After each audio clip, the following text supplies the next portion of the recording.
Hello friends, welcome to కబలా నీతు channel. నేను మీ లావణ్య. బ్రహ్మముడి సీరియల్ చూస్తున్నారా? అదేంటి అలా క్వశ్చన్ అడిగావు అని అంటున్నారా? అవునండి, అప్పట్లో ఎప్పటో కార్తీక దీపం సీరియల్ చూసినప్పుడు ఎప్పుడెప్పుడు తెల్లారిద్దా హాట్స్టార్లో ఎపిసోడ్ ఎప్పుడు టెలికాస్ట్ చేస్తారా అని ఎదురు చూసేదాన్ని కార్తీక దీపం కోసం.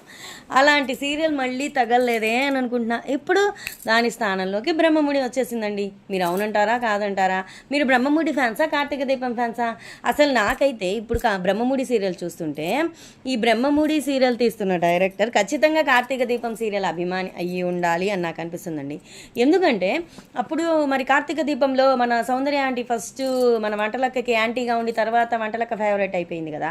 ఇప్పుడు అదే పందాలో వెళ్తుంది మన అపర్ణ, మన బ్రహ్మముడి సీరియల్లో కావ్యకి సపోర్టివ్గా మాట్లాడుతుంది. ఎక్కడా తగ్గకుండా హుందాగా ప్రవర్తిస్తూ అత్తరికం చూపిస్తూ కోడల మీద ప్రేమ వలకబోస్తుంది. ఆ క్యారెక్టర్లో అపర్ణ జీవించేస్తుంది అని చెప్పచ్చు. అపర్ణ తెగనచ్చి అంతకుముందు ఏంది అపర్ణ అని చెప్పి తిట్టుకున్న వాళ్ళంతా ఇప్పుడు సడన్గా అపర్ణ ఫ్యాన్స్ అయిపోయారు అని నాకు అనిపిస్తుంది. నేనైతే అలానే అయ్యాను. మీరు అయ్యారా లేదా? మీకేమనిపించిందో ఒకటి కింద కామెంట్ బాక్స్లో కామెంట్ చేయడం మర్చిపోకండి. ఇక బ్రహ్మముడి సీరియల్కి జనం బ్రహ్మరథం పట్టబోతున్నారు. మన కార్తీక దీపం సీరియల్ లాగా నెంబర్ 1లో ఉండబోతుంది అని నాకు అనిపిస్తుంది.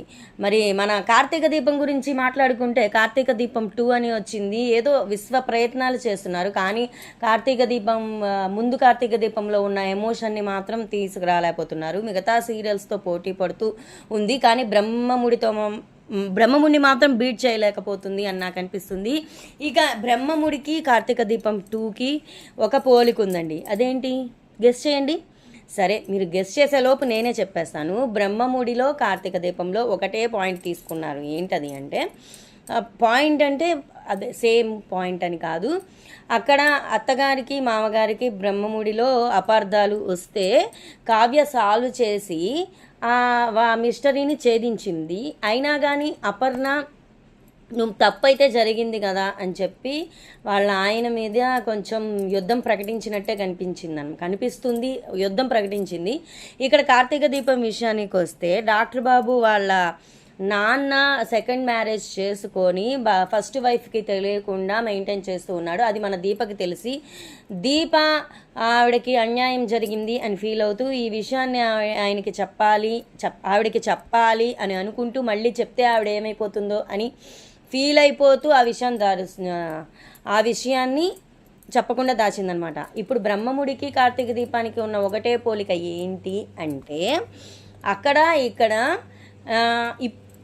అదే ప్రజెంట్ యూత్ జంటకి కాకుండా ఇంకొంచెం వేరే లెవెల్లో ఒక 45-50 ఏజ్లో ఉన్న జంటలకి మధ్య అపోహలు అపార్థాలు, వాళ్ళ కుటుంబంలో అంటే వాళ్ళ భార్యాభర్తల మధ్య వచ్చిన మిస్అండర్స్టాండింగ్స్, వాళ్ళిద్దరి మధ్య జరిగే గొడవల్ని ట్రెండ్గా తీసుకొని పిల్లలు తల్లిదండ్రుల కుటుంబాన్ని అంటే తల్లిదండ్రుల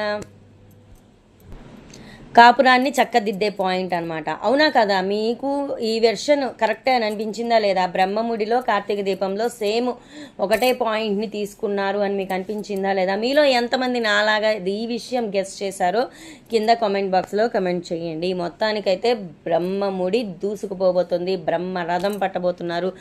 ముందు కార్తీక దీపం నేషనల్ వైడ్గా నెంబర్ 1 స్థానంలో నిలిచింది కదా, అలానే బ్రహ్మముడి నిలవబోతుందేమో అని అనిపించింది. నిలిచినా నిలవపోయినా మన తెలుగు ఆంధ్ర తెలంగాణలో మాత్రం నెంబర్ 1 స్థానంగా ఇంకా కొన్ని సంవత్సరాల పాటు మాత్రం వెళ్ళబోతుంది అని నాకు అనిపిస్తుంది అనమాట.